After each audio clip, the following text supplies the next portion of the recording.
வணக்கம் ஃப்ரெண்ட்ஸ். இது சூரியன் டைம். இப்போ தான் ஃபர்ஸ்ட் டைம் சூரியன் டைம் பார்க்க மறக்காம சப்ஸ்கிரைப் பண்ணிக்கோங்க. தொடர்ந்து சூரியன் டைம் ஃபாலோ பண்ணிட்டே இருங்க. இப்போ வந்து பார்த்தீங்கன்னா, மாண்புமிகு முதல்வருக்கு வந்து அண்ணா அறிவாலயத்துக்கு வந்து திமுக தலைமையகத்துக்கு வந்து இப்போ ஒரு 11 கடிதங்கள் எழுதியிருக்கேன். இது சாரி 11 கோரிக்கைகள். ஒரே மனுவில் வந்து 11 கோரிக்கைகள் கொடுத்துருக்கேன். இதெல்லாம் வந்து தேர்தல் வாக்குறுதியில் வரணும் அப்படின்னு சொல்லி கேட்டுக்கிறோம். இப்போ என்னென்னா அந்த 11 கோரிக்கை கடிதங்கள் அப்படியே படிச்சு காட்டுறேன் பாருங்க. ஓஏபி ரேஷன் அட்டைக்கு வந்து 5 கிலோ அரிசி தான் தராங்க. அது வந்து 16 கிலோ அரிசியாக தரணும். அது மொதல் கோரிக்கை.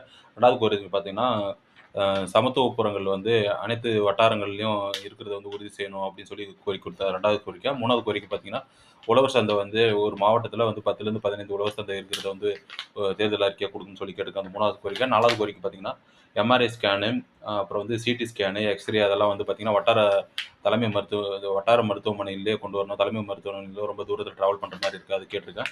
அது 4வது கோரிக்கை. 5வது கோரிக்கை பார்த்தீங்கன்னா, அனைத்து ஆரம்ப சுகாதார நிலையங்கள்லையும் வந்து பார்த்தீங்கன்னா, ஆம்புலன்ஸ் வசதி வந்து ஏற்படுத்தி கொடுக்கணும்னு சொல்லி கேட்டிருக்கேன். இது 5வது கோரிக்கை. 6வது கோரிக்கை பார்த்தீங்கன்னா, ரெவென்யூ சர்டிஃபிகேட்ஸ் 50 விதமான சர்டிஃபிகேட்ஸ்லாம் கொடுக்குறாங்க. அது ரூ. 60 தராங்க. அதை வந்து ரூ. 40 தரணும்னு சொல்லி கோரிக்கை கேட்டிருக்கேன். அது 6வது கோரிக்கை.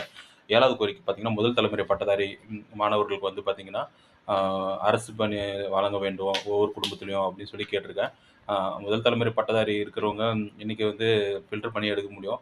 ஏன்னா வந்து நிறைய பேர் முதல் தலைமுறை பட்டதாரி இருக்க மாட்டாங்க குடும்பங்கள்ல. அதனால அவங்களுக்கு வந்து அரசு பணியில் ஏற்கனவே முன்னுரிமை இருக்கு. இருந்தாலும் அரசு பணி வழங்கப்படும் ஒரு தேர்தல் அறிக்கை கொடுக்குன்னு சொல்லி கேட்டிருக்கேன். அது 7வது. 8வது பார்த்தீங்கன்னா, அரசு கேபிள் டிவி வந்து ரூ. 200 வழங்குறாங்க. அது ரூ. 100 வழங்குறதுக்கு வந்து தேர்தல் அறிக்கையாக வெளியிடணும் அப்படின்னு சொல்லி கேட்டிருக்கேன். ஏன்னா ரூ. 100 கொடுத்தா பொதுமக்களுக்கு பயனுள்ளதாக இருக்கும்.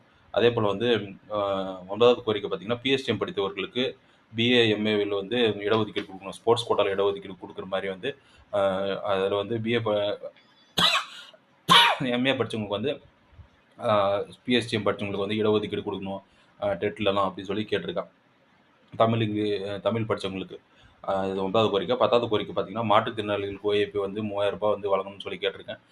ஏன்னா மாற்றுத்திறனாளிகள் வந்து இப்போ நிறைய கோரிக்கை கொடுத்துட்டே இருக்காங்க. அதனால் ஓஏபி வந்து மாற்றுத்திறனாளிகளுக்கு ரூ. 3000 கொடுத்தா வந்து சிறப்பாக இருக்கும். அதனால் வந்து அது தேர்தல் வாக்குறுதியை கேட்டிருக்கேன். இது 10வது கடிதம். 4வது 11வது பார்த்தீங்கன்னா, போர் போடுறதுக்கு மானியம் வந்து அனைத்து கம்யூனிட்டிகளுக்கும் வந்து 75% வரையும் கொடுக்கணும்.